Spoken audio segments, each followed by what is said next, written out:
My name is Cohen Michael Ben Levi of the Hebrew family of Guyana. The aim of these dissertations is to cause the true house of Israel, who have been without knowledge of themselves for countless generations, and who are now being awakened by the God of the universe, to better serve our Creator. It is our hope that by reacquainting this awakening black nation with their laws and former history, it will hasten our return to our true identity, thereby acknowledging our ancient ancestors. This in turn will allow us to know our Father's God and prepare us to stand together to meet the terrible day of the Creator that He is now readying for all mankind. May He cause all your minds and hearts to understand. Shabbat Shalom Lakim. I hope and pray that the Creator has blessed each and every one of you. I also pray that He will bless all of those and help those who are and who have experienced the loss of a loved one. He'll give them the comfort, the strength to deal with their lives and go on as those who have gone would want all of us to do. We likewise pray that He will heal those who are having health challenges, that He'll strengthen the minds of people across the planet, because we all know this is a time of great anxiety, trouble is everywhere. And if adults are experiencing these difficulties, we can imagine what children are going through, and we hope that the message that we give will always help us during these times that are very perilous all across this planet. Raising righteous children will only help our situation, and especially the future of our Yaladim and of those who will be parents in days to come. When we say raising righteous children, we mean it's an act of lifting our children up holistically, mentally, spiritually, and again, physically. Making their minds and having their minds grow in an upward manner. It's upgrading their lives. That's what we're attempting to do. And that's what we're speaking about when we speak about raising righteous children. To cause or to help the children to rise, grow mentally, spiritually, physically, to a standard that is a higher standard. And by worshiping and serving the Creator, we know we're raising them up to serve the highest power in the universe, and to recognize and acknowledge and to fear the one who gives life and has the power alone to take it away. Children must grow and be raised with the fear of the Almighty. We're increasing them in everything. We're trying to set them in an upright path by building them and helping them to elevate and grow. We're cultivating their minds when we speak about rearing or bringing up children. There's a lot of development takes place, physical development, and we're talking about, and we want you to be clear, it's degrees in a child's life that gets to higher detail teachings as they grow. We expound and expand the knowledge that we give to children in their process of growth, helping them to reach their greatest potential and possibilities. And that's what parents do. In all of the village, we are promoting the growth, the healthy growth of our Yaladim. It truly takes a village. So I hope and pray that today we'll learn more about important words, and that's why I want us to go into, at this time, the book of Proverbs. And I just want to say a few things concerning that. And that is, as we go forward, what is the right way, righteous way to raise a child? Many of the listeners, they have differences because there are differences among individuals, among people, and even amongst nations. Different cultures and societies also embrace different or alternative standards and principles concerning their way of life, and they may not agree with all that we're saying here. This presentation is based upon Torah teachings and the Holy Scriptures, the ideas, the values, the standards, and the principles of instructions given to all humanity by the maker of heaven and earth. The examples cited here are only some of the sound principles and examples which can guide anyone on how to impart to children wisdom, knowledge, and the Almighty's rules for righteousness. See, wisdom and doing right, they go hand in hand in Hebraic thought. Again, I want you to understand this. There's no guarantee if you're listening to a program like this and think that you're going to just get an answer to how to have a righteous child. It's not like that. That's why I hope you listen throughout and understand what is being said. As I was taught, and I have heard my mother, when she was alive, say it many times, that she was praying for her children. And I know I needed a lot of prayers, and many of us do. Prayers for our children and prayers by our children to our Creator is paramount. We must teach the children how to pray. Because people give birth, they make children, but you don't make the child's mind.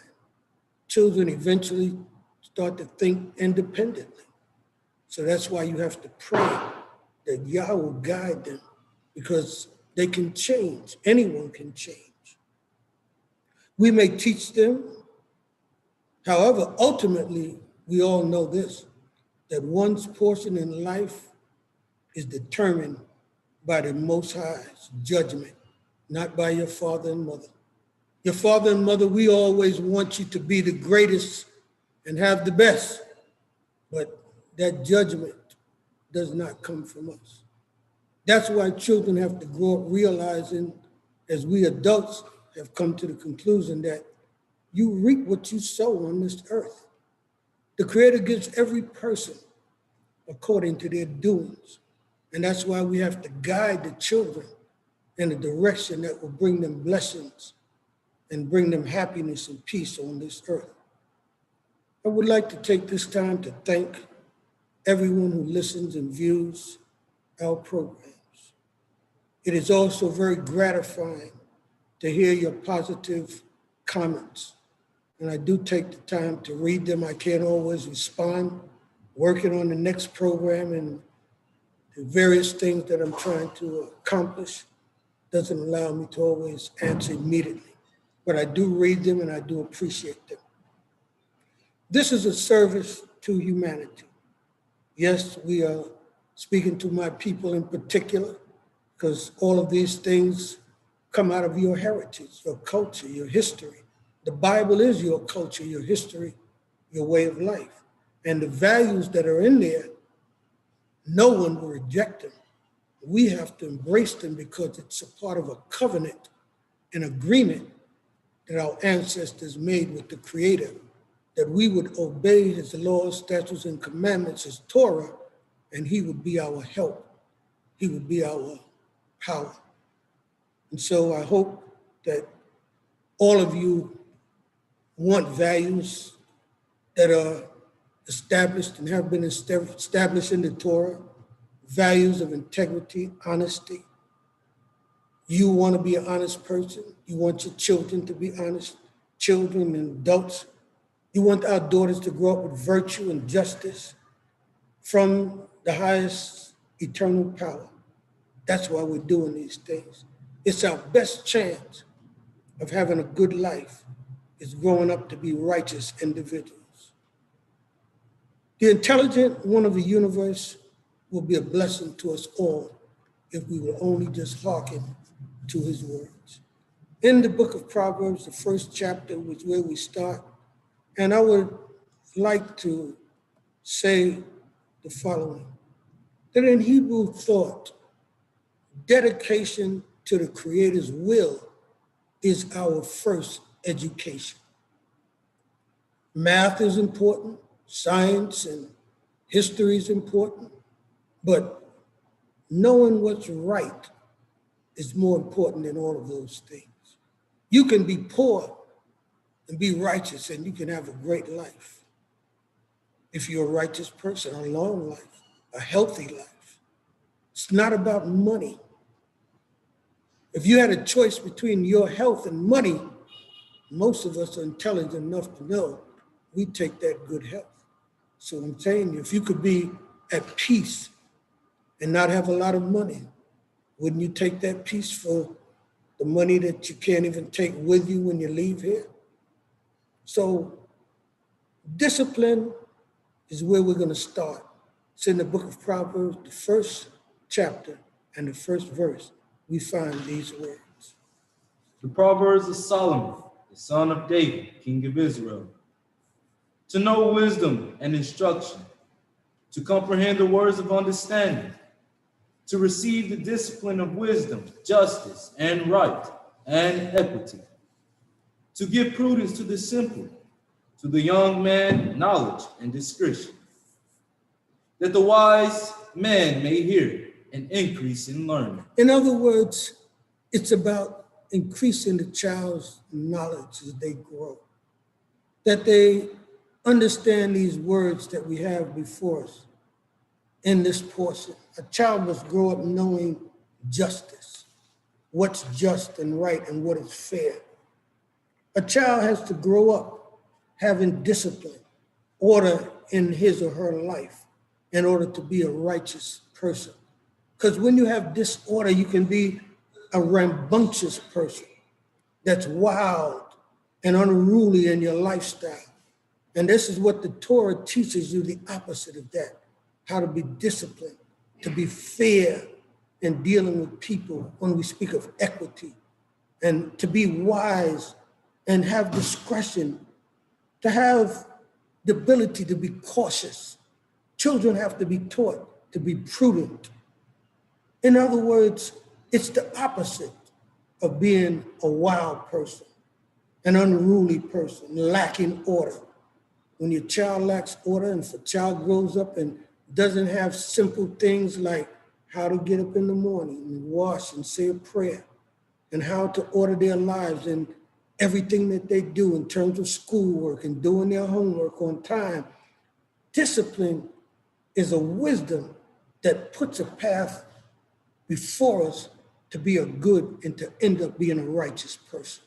These are the guidelines to help us get a child there and to help even adults who are adults to find the path of righteousness. It's a path of wisdom, of knowledge, of understanding.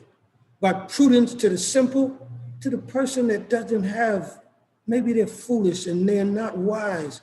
Be careful, because one mistake can even cost you your life, even though you're a child. This is what we're speaking about: discipline, order in one's life. Tonshi. And the man of understanding may attain unto wise counsels, to understand a proverb and a figure. To learn how to think, to do critical thinking, children have to do it.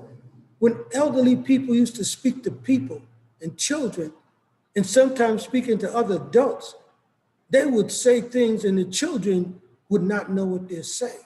Like, I'll give you some that I heard when I was up in age, but as a child, I may not have understood it. They would say things like, just because there's snow on the rooftop, it doesn't mean there's no fire in the furnace. Now, I'm not going to expound it because that's what I mean by a figure. An adult person knows what that means, but a child has to get some wisdom to figure out that. There's snow on the rooftop, but that don't mean there's no fire in the furnace. It's a metaphor that has wisdom, figures of speech that you have to have thinking skills to understand, comprehending words. It goes on.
I would like to apologize for the problem that we had, the technical difficulties, and I do hope and pray that you enjoyed the drummers. The young men that you just listened to are grandchildren and great-grandchildren of generations of drummers before them. And it's just a blessing, and I'm so proud of those young drummers and the families that have taken the sounds of Shabbat Yisrael and now they've moved them to many other communities and even around the world. These young men are growing up skillful in percussion instruments, and it's the way children have to be raised, given the direction of how to think and given activities that will help them to grow in a very intelligent and righteous manner. You can't let children be idle, because an idle mind, as my aunt used to say, she passed at 90 years of age, and she used to say that an idle mind is the devil's workshop. And so children have to make sure they use time wisely, and that's how you keep them on a continuous path of growth. If you would ask, well, what is the single qualification necessary for one who has the care of children, I would tell you it's patience. You got to have a lot of patience to deal with children. You have to be willing to tell them the same thing over and over again. That's part of the job. If you want to get a child to be a righteous child, you can't give up on them. You have to tell them the same thing every day, add a little more. Never become too irritated with your children that you cast them away and say they're nothing, then start to abuse them with words, and you're going to just send them further and further down the wrong path. They make mistakes. You got to allow for it. We made mistakes that are parents and adults also. Let's listen to some more thoughts in Proverbs, 1st chapter, continuing in the 8th verse. Hear, my son, the instruction of thy father, and forsake not the teaching of thy mother. For they shall be a chaplet of grace upon thy head, and chains about thy neck. In other words, it's going to give you character and a good personality with those metaphors, make you a person of honor and respect. It goes on to say. In Proverbs, same chapter, we've been now in verse number 10. My son, if sinners entice thee, consent thou not. And let's think about this. The young daughters are saying, it keeps saying, my son. Let me explain, in Hebraic culture, the male figure will grow up to be the father, the head of the house. He also inherits from his father the land that the Creator distributed amongst the 12 sons of Israel. Understanding why it's speaking to him, because he's the leader of the family. And if the head is wrong, you know the rest of the body is going to be sick because the head is sick. And so the son and the males, they cannot be sinners. We were responsible and are responsible as men for the state of our nation. By and large, we have to bear the accountability, the responsibility, because we're the protectors, the providers of the nation. So the sons must be taught, but these rules and these intelligent and wise teachings are for sons and daughters. They just have to apply it according to their roles as male or female. So it says, my son, my daughter, if sinners entice thee, consent thou not. Don't go with a sinner, anyone who is a male or female, telling you and guiding you against the teachings of Yah or against the teachings of your parents, which should be the rules and instructions that come from the Almighty. It says further. If they say, come with us, let us lie in wait for blood. Because we know it. The Bloods, the Crips, and all the other gangs, they have female fighters as well. And they're warring just like the brothers. This is to say to them, that's a life that's going to end with death. He that lives by the sword dies by the sword.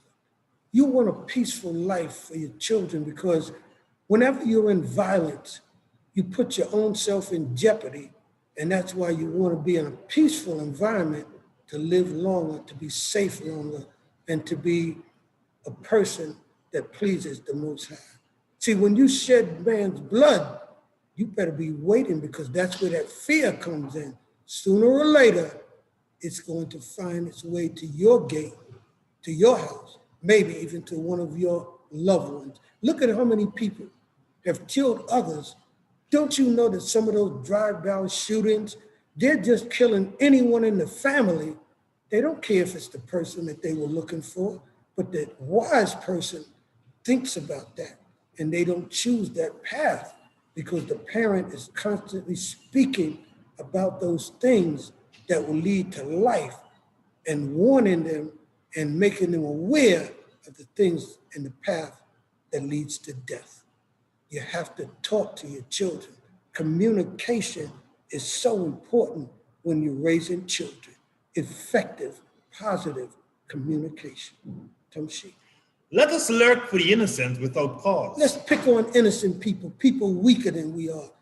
If you want your child to live long and be wise and be righteous, let them know that's not the way to be. Tamshi. Let us swallow them up alive as the grave. Just you have to be able to know the difference. That's what we're teaching children. The difference between right and wrong is discretion to know and understand how to choose the thing that's going to bring a blessing and shun the thing that's going to bring you trouble and a curse. That's how it's with every individual. There's no fine rule that because you know it, you're going to be blessed. You have to apply the wisdom of righteousness. And that's why you have to tell them over and over so that they get convicted, become convicted to this idea of good and right. It's a part of them.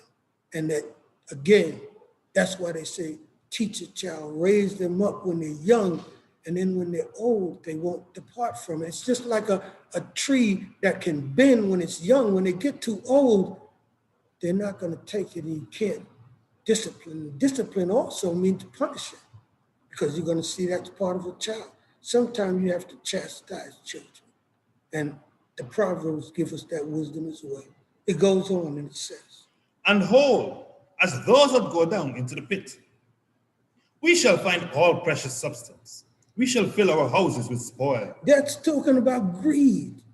Children today, they see outside the drug dealer and the people who are living illegal and unrighteous lives, but they're living good. They have fancy cars and they have interior and music blasting. When they come through the neighborhood, everyone knows they're coming through. And the children, they're impressed with that. That's what your child is seeing outside. But this wisdom that you're sharing with them is saying, son, daughter, that's not going to end up the way you think. Those individuals that do that, those are the people that end up getting killed in the streets. Those are the children that end up in Rikers Island. You're going to end up in jail, and you're going to bring shame on us, the family. You have to speak with children. They're intelligent enough to discern and understand. Children are very wise observers. And you may know that the slightest wrong that we do as adults, they see it. You can't raise a child saying, do as I say, not as I do. You're dealing with drugs, you're doing that stuff, your children seeing it. Hey, that's not how you raise them to be righteous. They got to have role models and examples. And children cannot be the authority. The adults have to be the authorities. I've seen parents that the children tell them what to do. And especially as we're speaking to older children in this session, your short days on this earth will come when you get so old that you think you can now disrespect your parents and not listen to them. See, that's the thing about life that children don't understand. One of the worst things you can do in life is to not honor your mother and your father. That means that you're not going to honor the policeman. So the Creator's setting you up for trouble. You're not going to disrespect the teacher. You're going to be disrespectful there. So chances are you're not going to get a good education. And that's going to drive you to do the things in the street that ordinarily, if you had a good job, wise, you wouldn't choose that path. And that starts when they're young, instilling these values in the child, instilling principles that are higher thinking principles. That's why when your child go to school, and when we went to school, male and female, we all as children had things that we studied. When you got to math, first you had to learn numbers. And then you had to learn how to divide. That's higher math. And then when you start getting problems to solve, all teachers know that's critical thinking. Sometimes you might have to do a little multiplication, addition to solve the problem. Then you might have to divide, and then you might have to add to get the problem right. In life, you got to form different functions to get the problem resolved right. It's thinking skills. Knowing you don't do this, you do that, and there won't be a problem here, and you prevent this problem there because it's wisdom.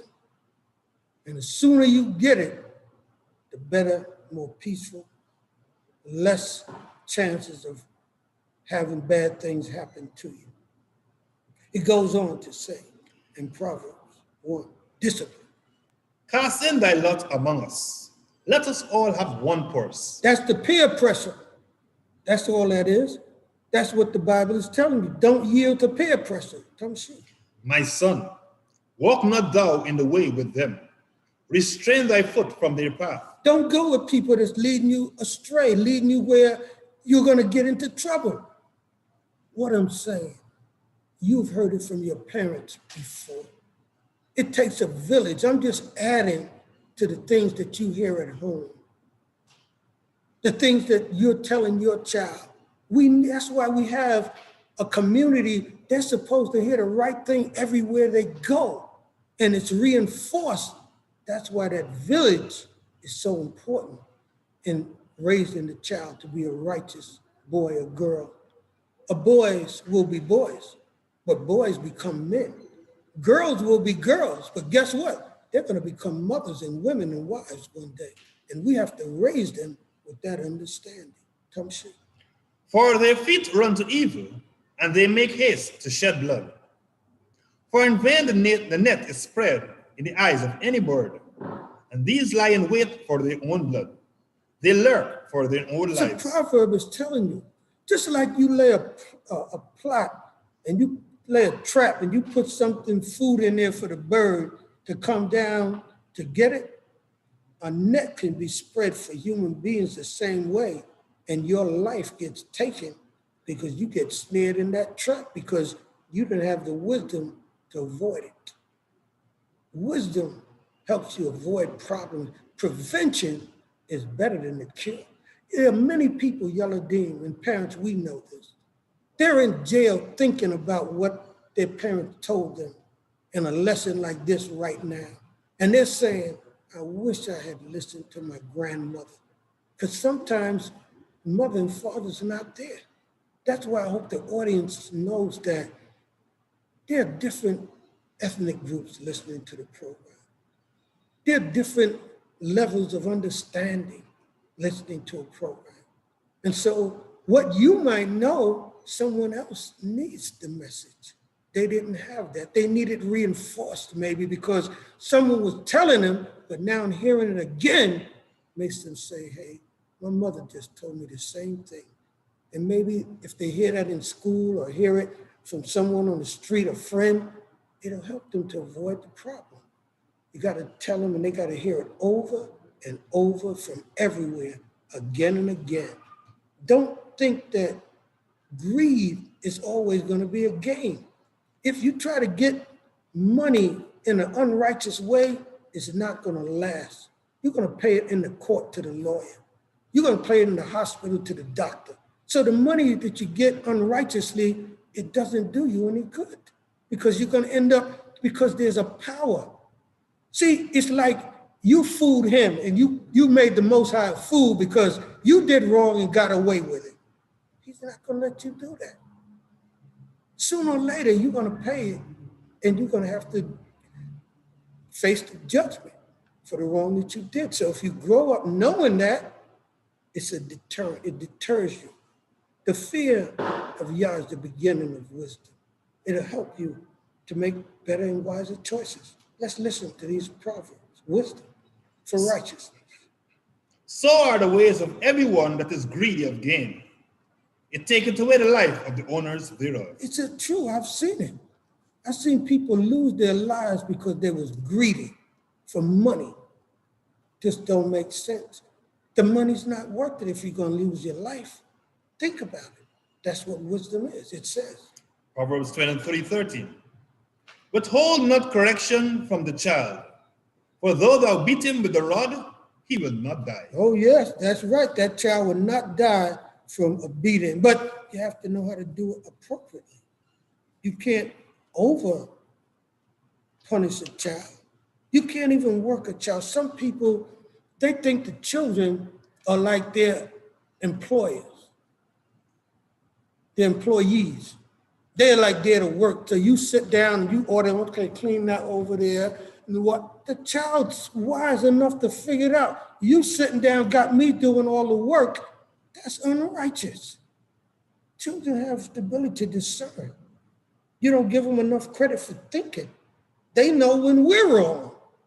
We're teaching them right, but don't think they don't have the discernment to know when an adult is telling them wrong and treating them wrong. That's how you make them right. By you doing right, we have to be the role models for the children. The parents, the aunts, the uncles have to be the role models. It goes on, it says. Proverbs 22, verse 15. Louder. Proverbs 22, verse 15. Amen. Foolishness is bound up in the heart of a child, but the rod of correction shall drive it far from him. Oh, yes. That's one thing you got to realize. When you raise even a child, you got a good child, they're going to get in trouble sooner or later.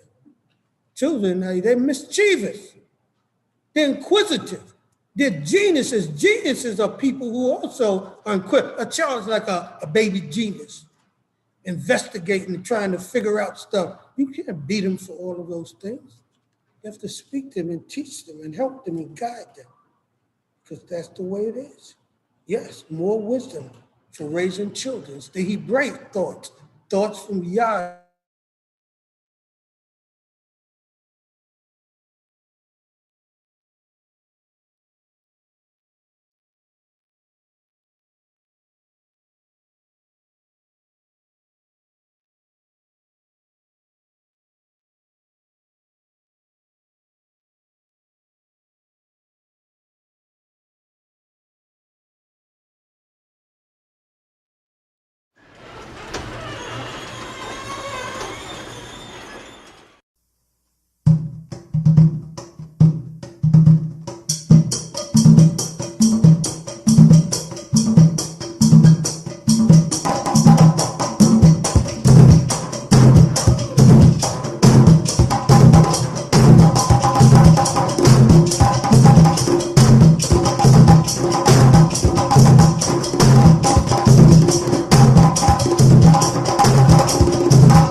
after 6:58 is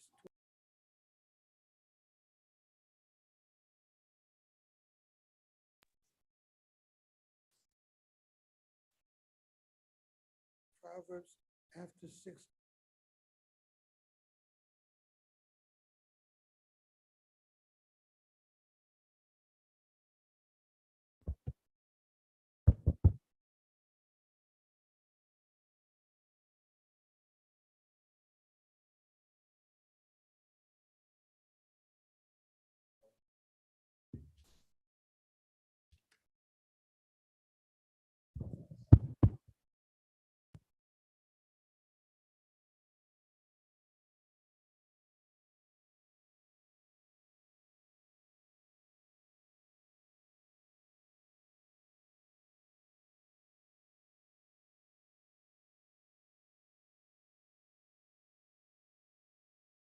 Interruption that we had, it's due to circumstances here in Guyana beyond our control.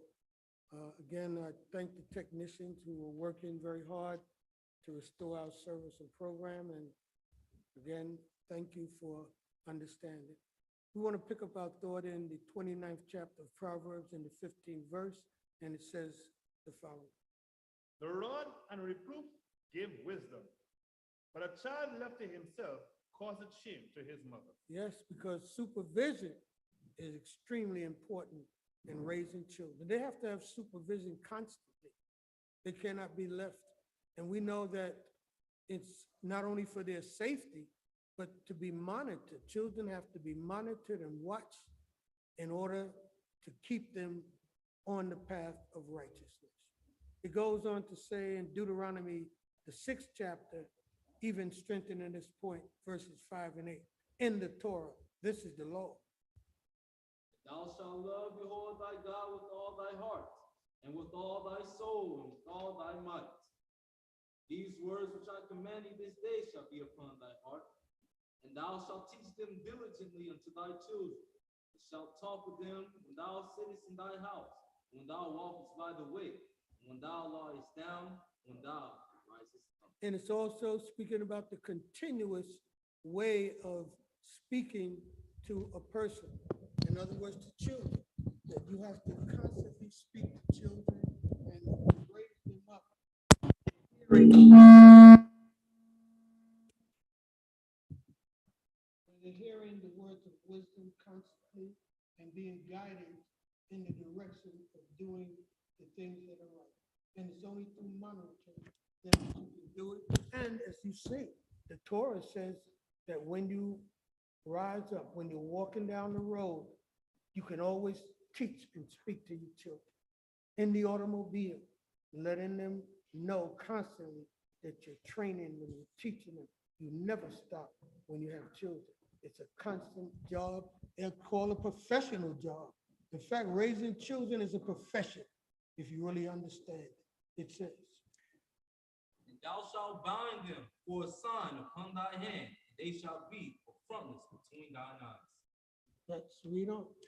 Wisdom for raising children in a righteous manner. In other words, in the Israelite culture, we wore these things as bodily praises to the Creator, as ornaments. And in our homes and on our gates, there were always praises to Yah. Praise to the Creator is another path in the mouth of children if you want them to be righteous.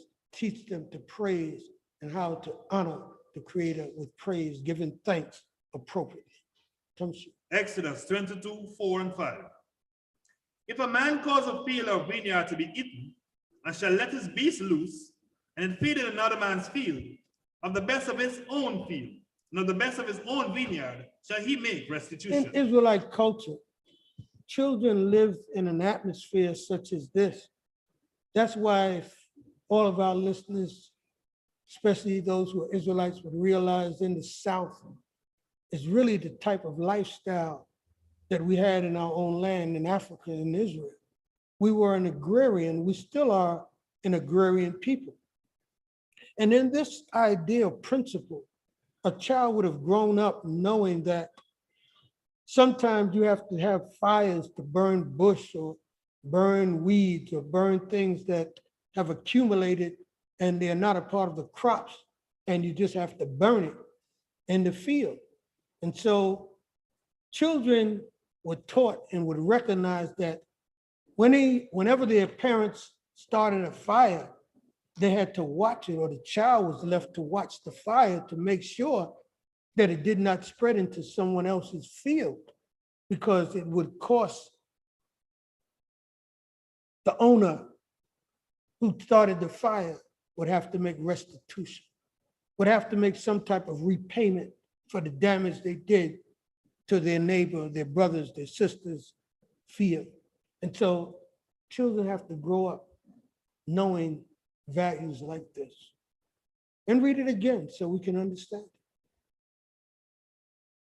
If a man cause a field or vineyard to be eaten, and shall let his beast loose, and it feed in another man's field, of the best of his own field, and of the best of his own vineyard, And shall he make the next restitution. 50 precept, the next one says, it's both examples of you being responsible for your action. And you have to make accountability. You have to give the best of your field unto the person whose field you damage. It goes on and say concerning the fire. If fire break out and catch in thorns, so that the shocks of corn or the standing corn or the field are consumed, he that kindled the fire shall surely make restitution. You're responsible. You had to watch the fire. With your animal, you couldn't let him stray into another person's fields. These are values that the law is teaching through an application. Because knowing these things is one thing, but knowing and having the spirit to apply it. See, that's what I want you to understand, the difference between this program and religion. You have to have the ruach, the good heart to do these things, the right type of mind and thinking and reasoning to do what is right. That's what the law is teaching. That's how we have to raise children, that they can understand and make the difference and see we're responsible. You have to watch that fire. You have to watch the grazing animal, because if he goes in and eats brother so-and-so or sister so-and-so's corn, she might be a widow, have no husband. Some people say, well, she don't have no man, I'm going to take advantage. You have to show children that's not how you live. Parents, how they deal with other adults, children see that. They listen. And they know when the other parent is right and you're wrong. That's why we got to give children credit for, hey, they have some understanding. And that's why we want to understand. This is an understanding that brings about righteousness. It's a wisdom that leads to righteousness. And we have to understand that. This is Hebraic, Yah's path to righteousness. It's teaching. It's a comprehension. It's discipline and order to one's life. It's doing the right thing when you're wrong also. See, people always think about being dealt with justly, but they don't give as hard a thought and consideration to putting that energy to being right towards the other person when you're the person who's wrong. And that's, children have to understand that. You have to do right at all times under all circumstances. Let's listen to some more precepts of wisdom. Deuteronomy chapter 5, verse 26. Oh, that they had such a heart as this always to fear me, and keep all my commandments, that it might be well with them and with their children forever. Look at this. Telling you again, would that Israel, the Creator is saying, would that people, the heart of people would fear him always and keep all his commandments, do what is right. Why? So that it would be well with you and with your children forever. You can be at peace and have a good life and not have great calamity if we just embrace righteous behavior, embrace righteous speech, embrace righteous thinking and righteous behavior. We can change our condition and how we're living on this earth and how things are being meted out to us when it comes to life. Let's listen to some more wisdom. But remember, wisdom and righteousness go hand in hand.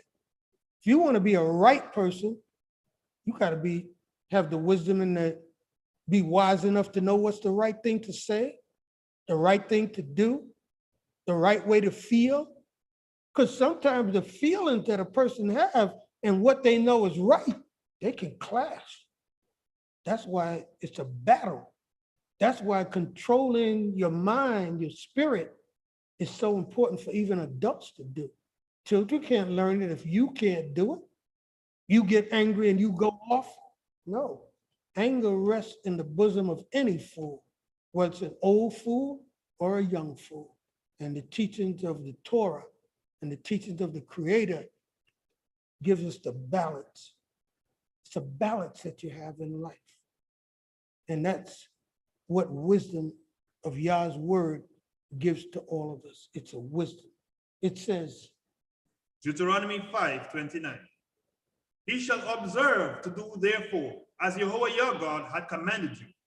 He shall not turn aside to the right hand or to the left. isn't that what your parents tell you? Make sure you listen and do everything I told you. You hear me? See, in Hebrew, that word hear is one of the key words. You got to have an ear. It doesn't mean just hear. You said, child, you understand what? You understand. Comprehend in this way. Are you embracing what I told you? See, just hearing me ain't enough. Are you embracing and do you understand that that's what you're going to apply in your behavior? You're going to do what you say you understand from the teachings of a parent. That's what children, that's what this Bible has just told you, that you don't turn to the right hand, to the left, and there's going to be pressure outside. See, that's why this ain't easy, because there's pressure. Friends guiding you, they so-called friends. That's one thing I know about friends. Friends don't tell friends to do things that's going to bring harm to their friend. That's not a friend. That's an acquaintance. Don't call everybody friend. Very few of them you're going to find in a lifetime. So again, we have to understand steadfastness in life. You can't do one thing when people are watching you and then you do something else when they're not. That's why the child has to embrace it. Because they always say, yeah, I understand, Amy, Abby, mother, father, daddy, mommy, because there's all types of cultures that we're speaking to. Whatever they say, however they speak to that adult, it's the same principle. A Hispanic mother and father wants their child to do right and have a good life and be wise. Chinese parents want the same as Israelite parents for their children. Now, some of them are being attacked, and that's how they know, because we went through a lot of things that the Chinese are going through now. That's why we can tell you that when unrighteousness is done to one person, the door is open for it to be done to anyone else. And so that's why these teachings have to be universal. The word of the Creator has to be a universal message, because now imagine if you're a Black person, you travel to China and you got 1 billion people looking at you, and you now, the Black guy that's been hitting somebody in New York, don't go to China. And we hope the Chinese don't say, well, we're going to do the same, because see, 2 wrongs don't make a right. Part of the teaching of children. And children become men. Boys become men and girls become women. And if they don't have these principles and taught to them as a child, that's who they're going to become. Because you become the man that the boy was and the woman that the girl happened to have been. So we're trying to raise them to think right, be intelligent, be fair, be discerning, have understanding about what you're doing and the decisions you make, and know the difference in the consequences that's going to come from your choices, your decisions, and your actions. That's how we have to raise children. See, some children, they're spoiled brats. They get everything they want. They have everything. Sometimes their parents are rich. They don't know nothing about no. They get yes for everything. Then after a while, they get up and they become an adult and they have to deal with other people. And that's the one thing you'll find about relationships outside of that circle called your immediate family. Hey, they're not going to deal with you and give you everything you want. It's not going to happen like that in the real world. So if you raise a child that way, you're setting them up for trouble and destruction. You got to teach them fairness and how to not be selfish, giving to others and helping others, service. That's why this program is in service to humanity.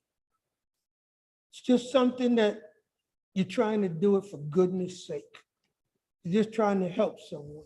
Some people are wise and they have these teachings, but I was taught, teach to the least of the knowledgeable ones in front of you. They're the ones who need it the most.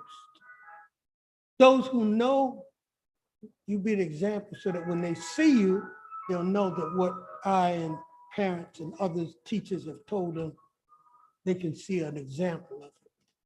So important for children to see examples of good so that they can realize that it can happen to them also. Some more wisdom about raising a child and children to be righteous children. He shall walk in all the way which Jehovah your power hath commanded you, that he may live, and that may be well with you, and that he may prolong your days in the land which he shall possess. Any land. You can live long in any country on this earth, regardless of your ethnicity or nationality, if you choose to walk in the way which the Creator have commanded for us to walk. All human beings. The law is for everyone on the planet. It was given to Israel. The law was here before Moses got it. It was an unwritten law. See, the rules and the laws for heaven and earth, they gravity rules. The whole earth is ruled by rules, by laws. Human beings cannot live rambunctiously in an unruly manner, without order, without discipline. And human beings cannot live without punishment, because punishment is a form of discipline. That's why parents with the rod have to discipline. And see, this is so good because the punishment from parents is so much lighter than when the Creator has to put his hand on you in your life. That's why you want to learn from your parents so that you don't get many beatings from the Most High. You see people, how they get beat. Let me make it clear to children. When you see a person that they was born with two eyes, but they lost their vision and Yah made them blind, because he makes people blind of sin. He can cause you to lose your hearing. He can cause you to have heart attacks, high blood pressure, low blood pressure, diabetes of the highest caliber. He can have you live on a dialysis machine for the rest of your life. He can have you have all types of pain in your body that you can't get rid of. He can have you the children that give you headaches and pain, and that'll be your troubled life right there. See, so many things.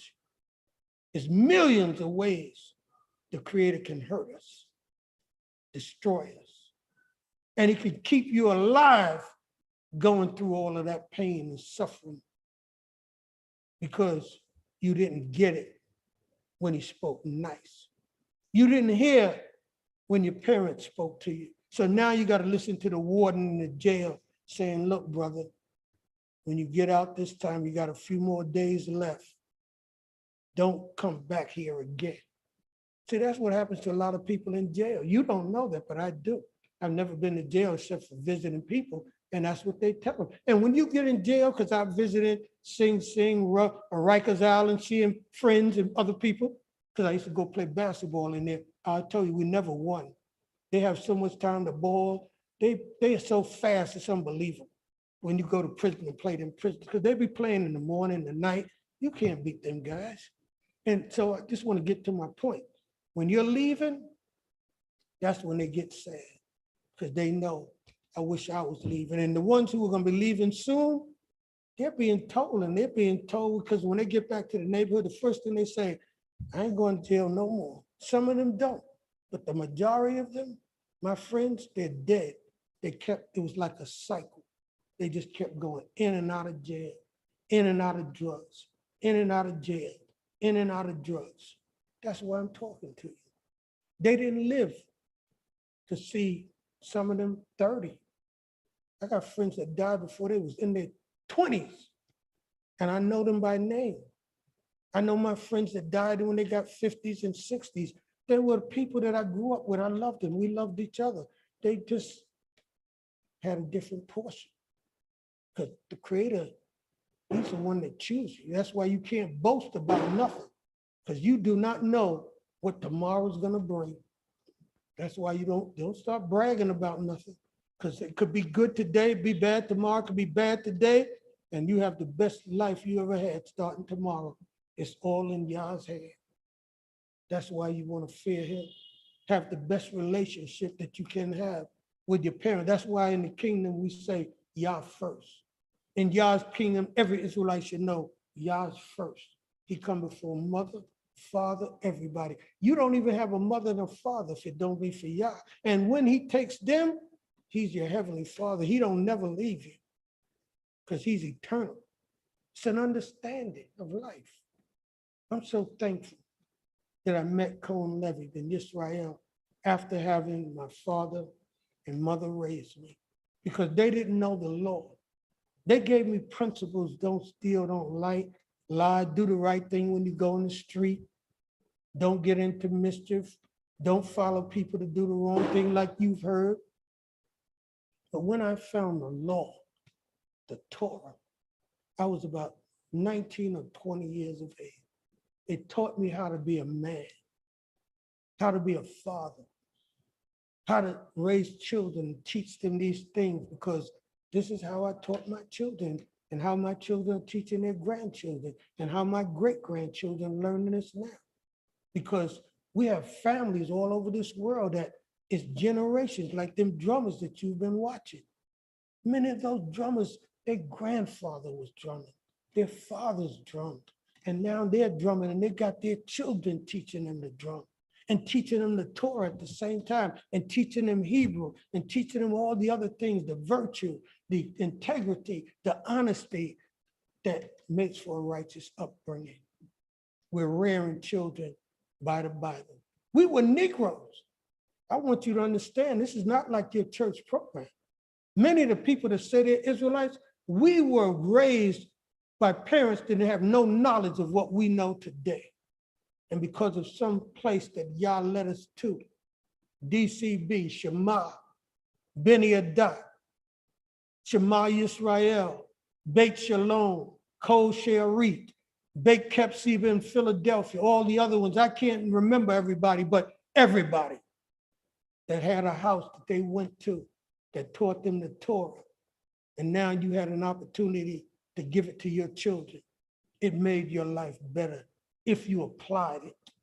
Knowing it, going to the temple is one thing.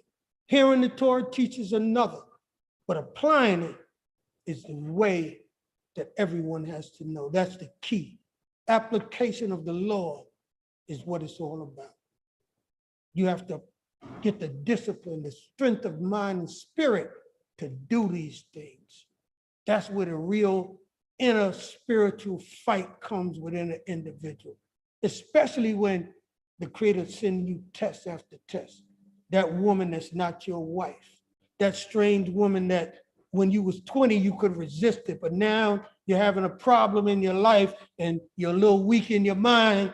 Can you do what's right in that hour of your weakness? You don't know. You didn't get to the test yet. Everybody said they're going to do the right thing until they get to the test. Every team said they're going to win the game until they see how good the other team is. See, There's some people out there that can really test you. And the Creator knows how to test everybody. That's why you need it. And that's why you got to hear what's right over and over and over and over again. And you got to keep telling, even when they get to be adults, teaching the child don't stop. They even come to you when they're wise for advice, because that's what elders are for. That's why you have grandmothers and grandfathers. Why? Because now you're at not 15 or 16 or 7 or 8, you 45. I've been there 45. When a person's 80 or 90, they done seen 50, 60, 70, and 80.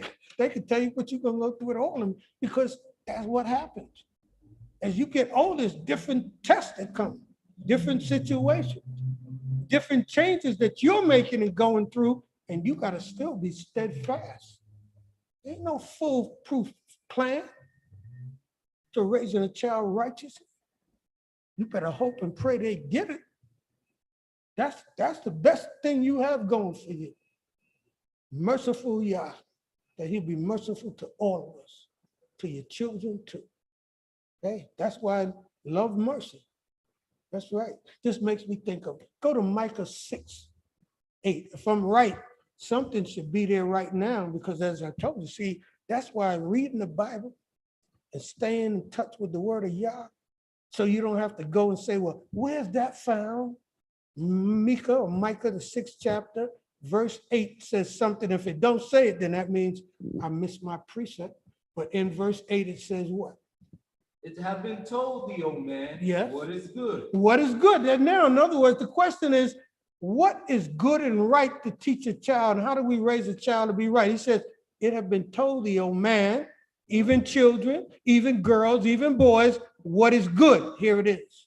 And what Yehovah doth require. And what Yehovah wants you to do, what he requires of people to do. Here it is.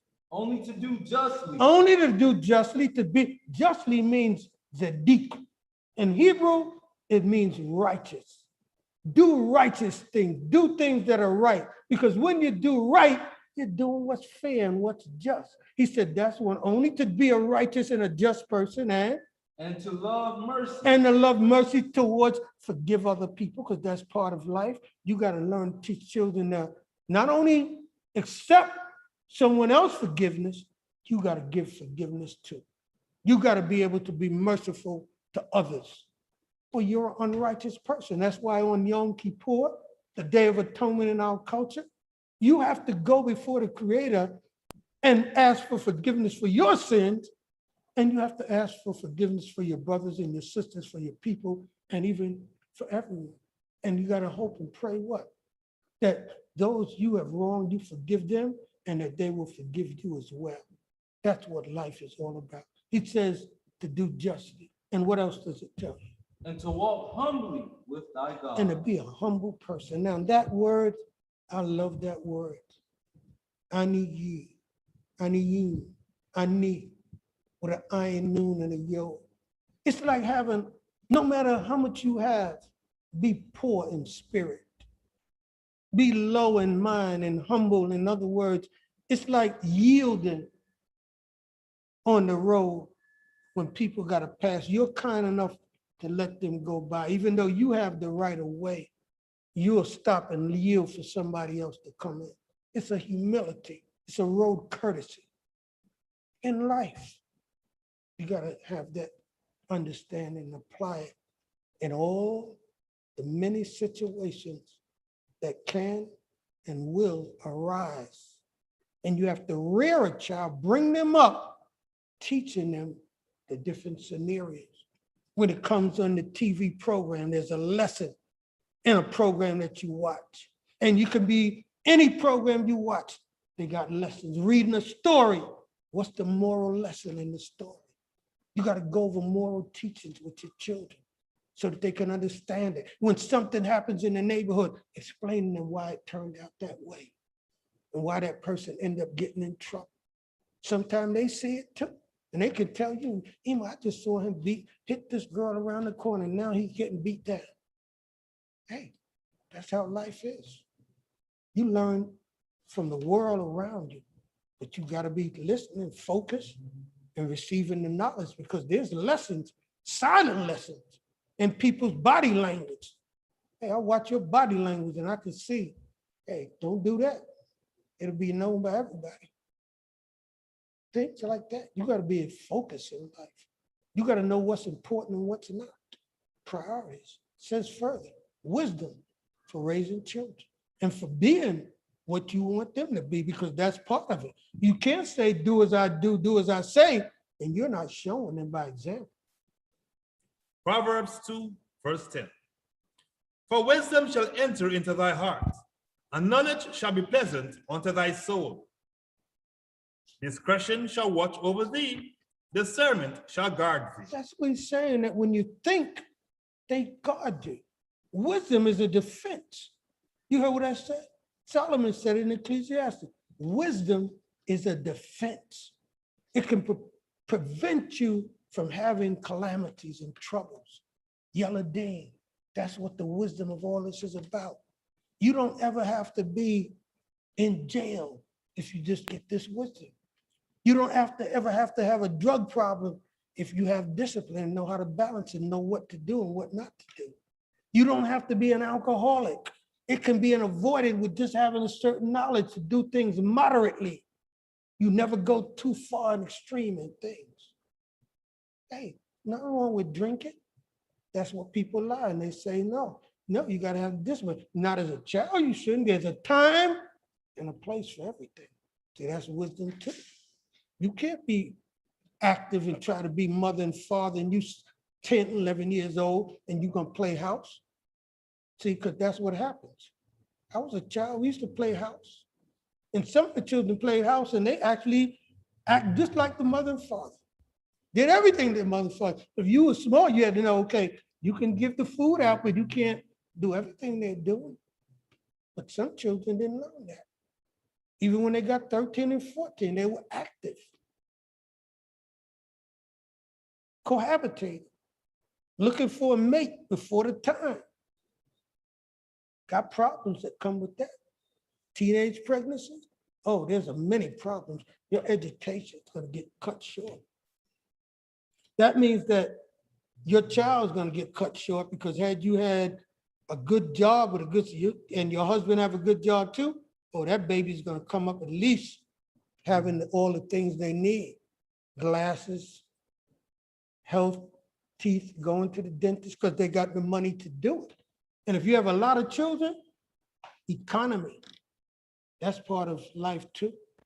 You got to know how to economize, how to deal with money. When you're growing up, that's why saving, children got to know how to save money. If they go and work, you got to tell them, I don't care. You sell some lemonade and you make $2, at least $1 got to go in your piggy bank. Thriftiness. It helps them when they get older. It helps them to know that I can save for what I want. Silently, that's the lesson. I don't have to steal. I can go to my bank and take out $2. All of these little things, they mean a lot under certain circumstances. It says further. To deliver thee from the way of evil, from the men that speak forward things, who leave the paths of uprightness, to walk in the ways of darkness, who rejoice to do evil and delight in the forwardness of evil, who are crooked in their ways and perverse in their paths. In other words, they don't walk in the path of righteousness. They don't stay on the path of what they were told. And so they end up making mistakes and doing things that hurt them. Hold on there, please. Let's go back down. I want to look at those precepts there with the soul because it's important. Be pleasant unto thy soul. That's important. Children have to like and fall in love with hearing what's right in knowledge. You have to see that in your child because there's certain things, for instance, when a child cries and you can see tears flowing down their eyes, not because they're going to get a punishment, but because they feel bad about what they did. That's a good sign. They're crying because they know what I did, I should not have done it. They don't even care if they get the beating because they know they deserve it. Now you know your child's getting, and I'll tell you this, if you got a child who really cries and pours out tears, serious tears because they know what they did is wrong, you probably have a child that got a righteous heart. I'm not talking about the beaten part of it. They are sad and hurt because they did the wrong thing. That's what you want them to feel. That's what you got to look for in your children. That ruach. See, that's why raising children, you're raising a spirit, not just a body with a head and hands and feet and arms. You got to study their spirit to see is it good, is it bad? How they think and tell you what kind of spirit they have. How they reason and how they communicate with you and about issues that come up. And when you talk about programs, see what side they take. Give you an example. There was a movie called Acrimony. Just came into my head. And in that movie, Acrimony, if you all remember who watched it, two parties. A brother who was a good man. He made a mistake in his youth and had an inappropriate relationship. And then he got back with his woman, they got married, and he had an invention. He knew that this one day, this machine's gonna bring him millions of dollars and what have you. And so again, he's going to companies, he went to college, both of them, him and his childhood mate. And of course, at some point, her family got involved because sometimes that's how it is in life, challenges. She started hearing her family saying, leave him, he's no good. He was a good man, he really was. And he was trying his best to get things right and give her a good life. And just when he hit that jackpot and got them millions, she said, I'm getting rid of you because she misjudged the wallet being left in his truck by the girl who was just helping him get a job. And he wasn't trying to have an inappropriate relationship with her, but she saw her picture again and it brought back. Sometimes in life, things could look a certain way and they're just not what you think. That's why you got to take your time before you jump to conclusions. She jumped to conclusion and got rid of him. And about a couple of months later, in Acrimony, she went crazy because that's what acrimony is about. You know, she went out of her mind. Anger just caused her to just not think right. And so what? Now he hits this thing. He gives her 10 million to make up for all the other stuff that he'd done and messing up. The house that she had, the mother had, and he lost it. And he gave her that back, gave her a new car and everything that he wrecked. He did everything he could after she divorced him. Now he got about 80 something, 100 something million left. And she decides, no way, that's my stuff. She couldn't end it. And so I was asked, I had not seen the movie. That's when I went to see it. They said, come and see this movie, Aubrey. We want to know, do you think he was right or she was right? I'm asking you, who you think was right? Sometimes everybody could be right in different places in times of the process.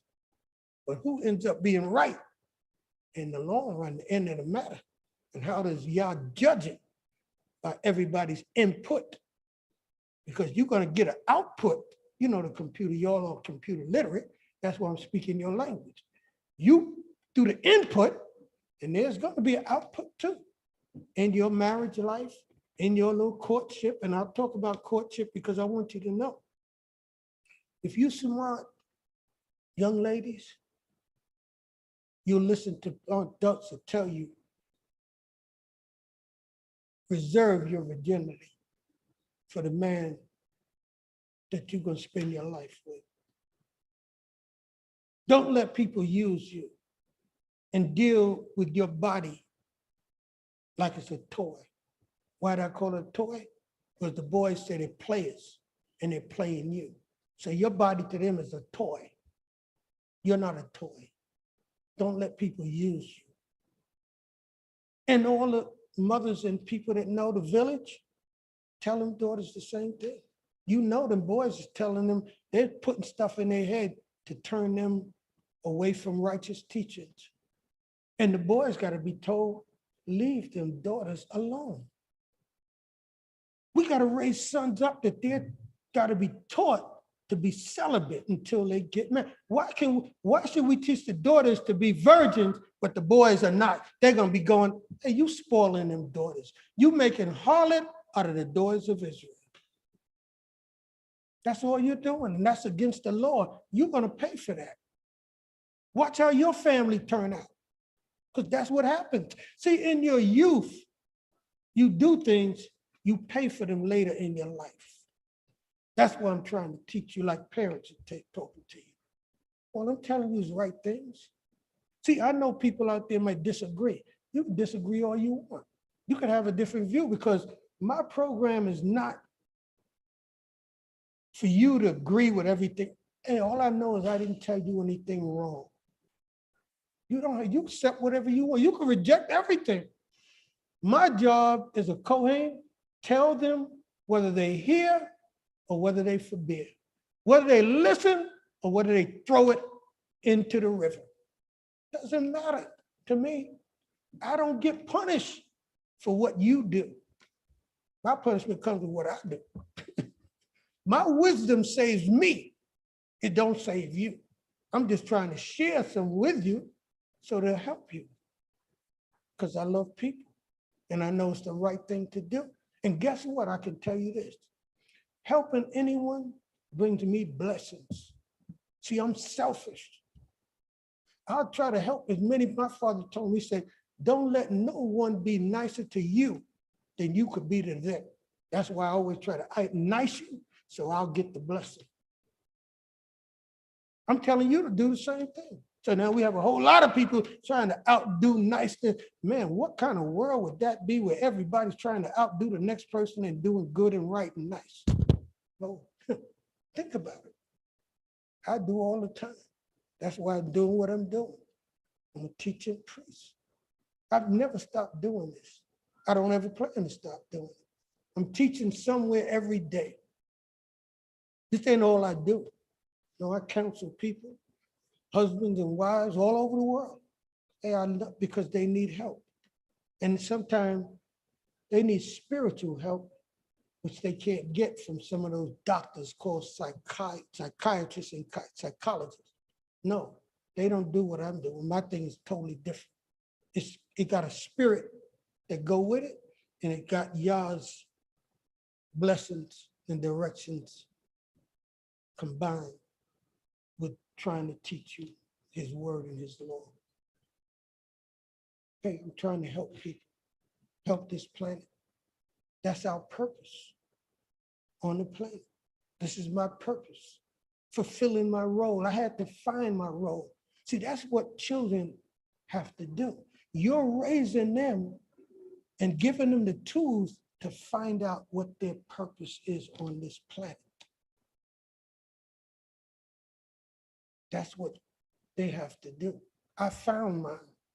People helped me to find it along the way. That's what the process is. You're trying to find out what it is that you can do and contribute to this world to leave it a better place than when you first got here. At the end of your life, can you say, did I do good? Did I do evil? That it's peaceful to leave when you can look and say, look at your children and grandchildren and know that they've embraced Yah. They've embraced the Torah, a righteous path to living. You know that their future is a bright one and good. But you know that child. My father used to say, you know, you're doing evil, you're going to run into a wall. You're going to butt, as they used to say to old folks, you're going to butt one day. You're going to hit your head hard against some trouble. And that's why you're learning it to teach it. I learned these things. Not only mother and father, not only Cohen Levi. I'll tell you this. Hey, Shabbat Israel taught me, even the people that didn't do the law, and you taught me so much. I thank Yah for your lives. All the people that I've come across. I learned from your mistakes. You taught me what not to do. You made me a strong Israelite by your wrongdoing, wherever you are. That's how you came across my path. And I hope you changed, because I know that, hey, that's how it is with everybody's life. Your children don't have to learn from their own mistakes. It's better to learn from other people's mistakes, that you don't have to go through the suffering that they embrace and that they experience. See, when you live your life, do you want to have more happy times or sad times? More enjoyable, laughing, safe and healthy time, or you want to be sick most of your life? It's a choice. It's your decision. By diet, you eat a certain way, you could end up sick. And let me tell you, I said could because I want to tell you something. Being a vegan does not lengthen your days. Righteousness does. Not being a vegan does not lengthen your days. Righteousness does. It's not what you eat that determines how long you live. It's what you think, what you do, and what you put into your head, your ears, your eyes. See, the mouth is for food. Wisdom comes through the eyes and the ears, and the ability to discern it. Know what's right, know the difference, what's wrong. Listen to a little drumming, because we're going to continue this next week, and we'll end our program next week. This subject can never be too long, because I told you, righteousness should be taught and spoken about in every home every day. Something about doing right, something about Yah's word, the Torah, the Proverbs, the Psalms, should be your meditation. It should be the ruach in the house. That when you have an argument, you don't never bring Yah into it. That'll change this argument. If you start saying, well, Yah said this, or, the Most High, I'm trying to speak, just bring Yah into it. And try to talk with a little more humility. And try to speak with your children the same way. You don't have to raise your voice. Sometimes that loud way you speak to the child, it blocks off what you're trying to say. See, there's wisdom that has to be a part of teaching. You have to know it. And it starts from the time they can listen and hear talk. Hey, babies, sometimes the babies do things that babies shouldn't do. And you have to chastise them. Give you some for children. A baby that bites the mother's nipple on the breast. Sometimes she got to give a little tap or do something to get them not to do that. Sometimes it's just little things that a baby have to do. You have to move their hand from doing something, touching something. It's just little things that you have to be able to think ahead. As they get 1 and 2, hey, monitor, and you can't leave. I know children have died because the parents just left them home for a couple. I'll be right back.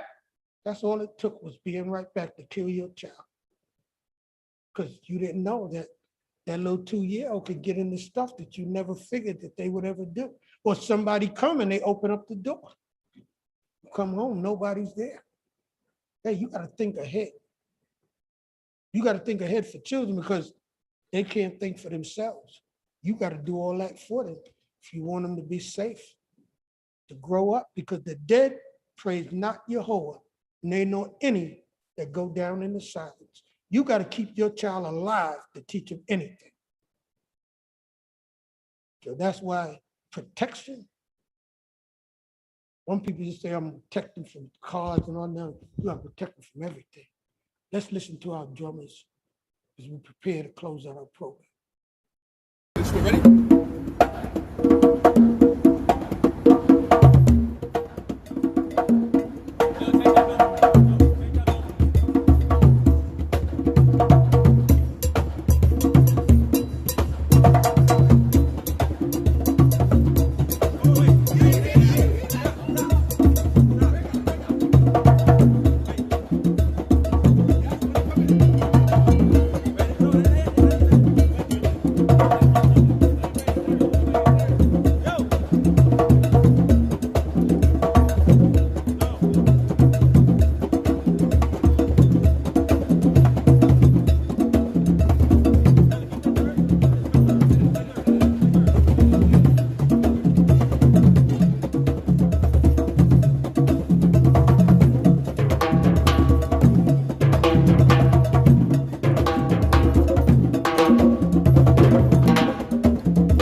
Proverbs 2:16.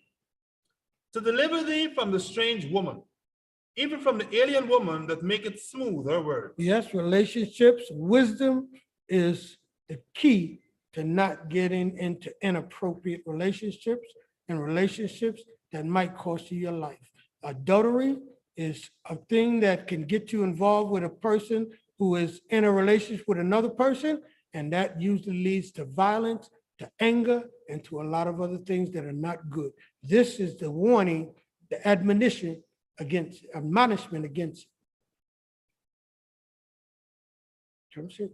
That forsaketh the Lord of our youth, and forgetteth the covenant of our God. That cheats on her husband, on her boyfriend, on her mate, on her boyfriend, meaning her courtship mate.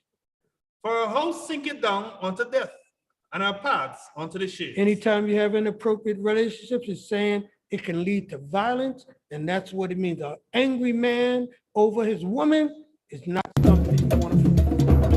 None that go unto perdition. Nobody that chooses that path ends up in a life that's be filled with joy. It's bound to be so. Into their taste into the paths of life. No, it breaks the family, destroys couples and relationships, and it can lead to serious violence. Now thou mayest walk in the way of good men. The teachings of the Torah understand the path of good. Men and women, good. Woman that doesn't cheat on a man, that doesn't commit adultery against a husband, and the man requires the same thing as the woman, and he only does good with her and her children. And keep the paths of righteousness. Because the righteousness of the man does not allow him to do the things that he's saying he don't want his woman to do. If she's not to be an adulteress, then you're not to be an adulterer or a person that has inappropriate relationship and commits fornication, which is against the laws of Yah. For the upright shall dwell in the land, and the wholehearted shall remain in it. In the end of the matter, as our days goes on, people are going to pass out and move off this earth. The ones who are going to inherit are the upright. And let the children know that their end and their lives will be blessed if they do the right thing and live according to the Torah. But the wicked shall be cut off from the land, And the faithless, shall be plucked up out of it. that's what's going to happen. You're not going to live. That's all it's telling you. Let's look at Proverbs, 3rd chapter. It says in what verse? Verse 9. Honor Yehovah with thy substance, and with the first fruits of all thine increase. I remember when I was a child, when I had no job, and I and my siblings were sent in those days to church from 10, 11 years of age, Mount Olive Baptist Church, the same one that I left to find the truth, the Reverend Brown story. Yes, my mother would give us money in our hand to say, when the plate comes around, you put in. I remember to this day, I was always so proud, so happy as a child to be able to put that money in the plate. You know, I could have said, well, okay, I'm gonna keep this 50 cents and go out and buy me something after. No, I was taught and trained, you don't do those things. And I just remember this day, the good feeling when I came into law and learned tithe and paid that tithe faithfully. It was a good feeling to give and to give to the Creator. And I know that that's why my parents taught it to me. And I'm saying to you, you want to raise a child up righteously, let them know how to give towards good and righteous causes in life. That's what I do to this day, because I learned as a child how to give. Because if you want to receive, give. Cohen Levy taught me this. He said it's better to give than to receive, because the person that gives, you already have to give. But the person that don't have and looking to receive, it's a better position to have so much that you could give to others rather than have nothing and be begging and needing to receive from others. So wisdom, it's right, it's true. It says, So shall thy barns be filled with plenty. your barns, you're gonna have a lot of stuff extra, when you have more gift to people, you can't take it, you can't use it all. Help somebody. It'll come back to you. The blessing always comes back when you do good to help someone else. You may not know where it's coming from, but Yah will send that blessing to you. Let your children know that. Teach them by your example. And thy vat shall overflow with new wine. And with good things. Tamshi. My son, despise not the chastening of Jehovah, neither spurn thou his correction. That's something I want you to think about too. Everyone. Children have to grow up. When you get a beating, don't be angry with someone else because you deserve that punishment, that chastisement. Wisdom means that you have to accept that. And like I said, if you cry because now you're sorry for what you did rather than for the beating that you're gonna get or the one that you have received, and then you're angry because you're headed for worse punishment in your life. Take it from me. You got bigger troubles coming when you didn't accept responsibility for your own actions. That's how you have to grow up. It's a reasoning. It's an ongoing, constant reasoning. Even when you're adult, you can make the wrong decision about right and wrong. And that's why you have priests in our nation and our culture. In other cultures, they have other people they go to. We have counselors, we have elders, we have older aunts and uncles, we have older brothers, sisters, cousins, somebody that you can go to get a little wisdom that you may not have, a little correct guidance that you may not have. It takes a village, and it takes knowledge, wisdom, and understanding. For whom Jehovah loveth, he correcteth, even as a father, the son in whom he delighteth. That's right. If you don't love your child, let them do whatever they want. Never chastise them. Never pick up a belt or something appropriate to chastise them with a mock or a beating. You don't do that, I'm telling you. You're not going to have your children love correction because they got to accept that. That's what Jehovah does when he loves you. That's what a parent does when they love you. They correct your ways. Children, sometimes when they're disciplined, they kick the wall. They do stuff that you don't see them doing. Sometimes they'll rip something up and you don't know. You go in your closet, your shirt is ripped. Oh, that's an evil child. You better get that out of that baby quick.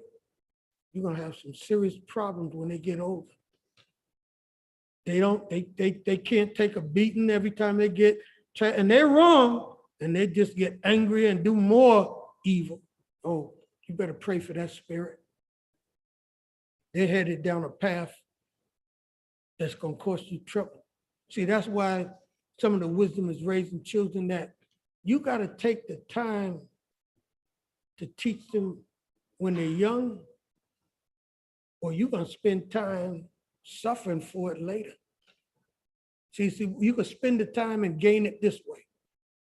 Spend the time disciplining them, teaching them, showing them, or don't teach them and show them and guide them, and spend your time going to jail, going to funerals, going to the courthouse, going to the police station. You get it. You're going to spend that time in other ways. Might as well spend it raising them in the right way, because a lot of people don't give their children enough time and attention to speak to them, to watch them. And hey, you can help any child, any person that's alive and gets to be an adult. You can't say, well, I don't have children. There's too many children to say you don't have children. I never thought about that. In fact, I'll tell you, I never knew, and nobody knows how many children you're gonna have. You can guess, but I never knew I'd have none. I never even thought about a number. I just knew that you do something and you have it. Sometimes you do the same thing, you don't have it. I don't know what it is. The Creator determines that. How many you're gonna have, whether it's gonna be a boy, whether it's gonna be a girl. I have nothing to do with that. Not directly. Putting that spirit in that baby, oh, I can't do that. I can make the physical, but Jehovah puts that ruach in. Hey, that's wisdom. That's how you know how important he is, when you understand these simple things. You mean mommy and daddy, without God giving me a spirit, I wouldn't be here? You right about that? I can't do me. I've been, Iman, Abi can't do. We ain't the whole picture to that whole thing bringing you in this world. You got to talk to them. Let them understand life. And they get older, the questions get bigger, and the way you can explain it gets more in detail. The progress, the process is a beauty in the process of rearing. That's why we say raising, rearing. It's a process that you got to go through. I hope and pray that the process that I've taken, because a lot of time goes into every program I do. I never just get on here and do a program and deep thought hasn't gone into it. To put it all together, whatever music or footage, their thoughts that come into my head. And I thank y'all for this team. Some of them you never even see. The typists, the people that's in the background that's making sure. And sometimes today, we don't know if they shut us down or if it's the internet or what, but we keep coming back. And that's how we're going to keep doing this as long as y'all allow us. Keep coming back with another message that will help. There's enough people doing stuff to hurt. If you tell me, well, Cohane, this ain't helping, we don't need no more of this. Hey, I'll stop tomorrow. You will never hear me again. If this ain't helping, we don't need no one else to add to the sins on the planet. That is not my objective. No, nobody else to make you more confused than the Babel that's already here, the Babylon mentality that's on the planet. If this is not helping, my program is done. I'm not doing this no more. Because I care and I don't want to hurt anyone. Because I learned this about life too as I end up.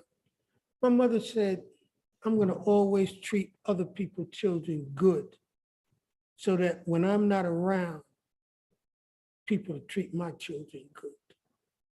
That's the wisdom that I'll give you too. Don't just be thinking about your children alone. Treat every child the same way you would treat your own. Teach them the way you would teach your own. And then Yah will look out for your children and he'll make sure that's an extra help and blessing that you're getting added to what you're trying to do. Because Yah will favor that good you're doing to others, so he'll help you in your situation. Good on good is good, but two wrongs will never be good. They don't make it right. Always add to your righteousness. Build on your good works. It's only going to make things better for you and for your children, for your grandchildren. Because sometimes children don't realize this. You either get a blessing or a curse from your father and your mother. So therefore, I want to give my people in my life, Nashim, hey, I don't choose people that's going to bring a blessing to their lives. You got to be about the same values. You understand the goodness that I'm talking about. Two cannot walk together unless they be agreed on right. That's why couples got to talk so that they have the same thing that they teach the child.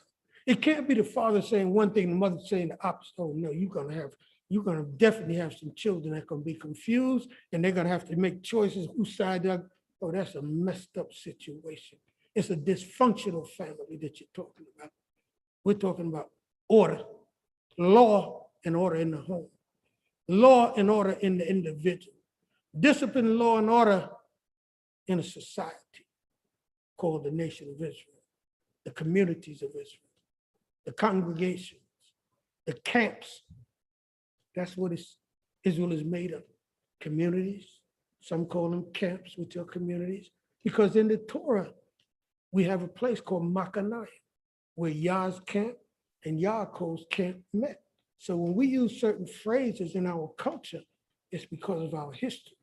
Everything that I've used and used with you and speak with you in the terminology is from the same source, the Torah, the Holy Scriptures, the Old Testament. And let me make this clear. We don't teach New Testament teachings. We expose the wrong that goes against the teachings of Yah and the Torah. We don't teach about other gods. There's only one God, the creator and maker of heaven and earth, Jehovah Zevaot, Jehovah of hosts. That's what the scriptures say in the original tongue. And that's why we only speak truth according to truth and where truth of the creator is concerned. Truth of him, truth of his laws. There are many other truths that are out there in the world.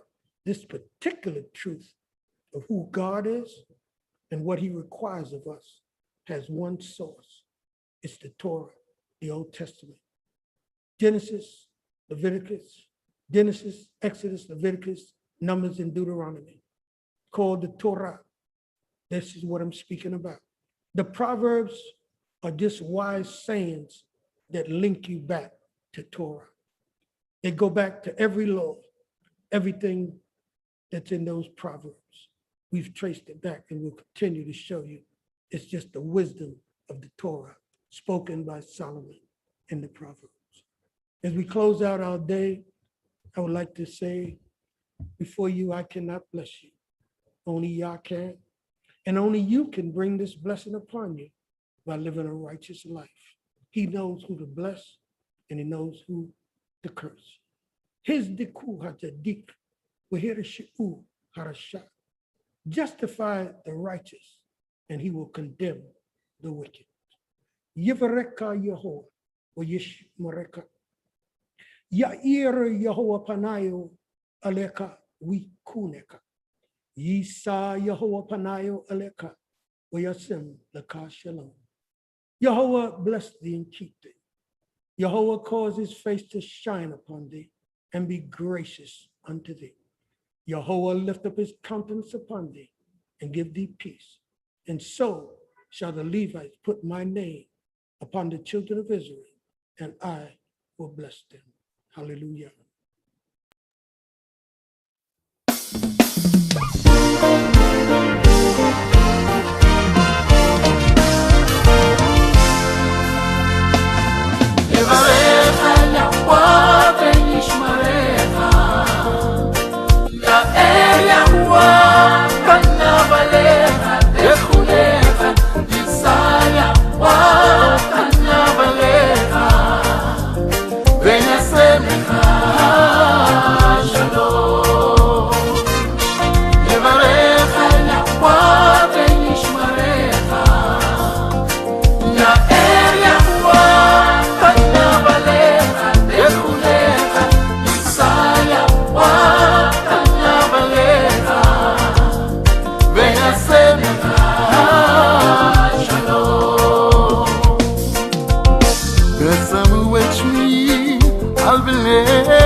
And they should put my name upon the children of Israel, and I will bless them. Sing it.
Oh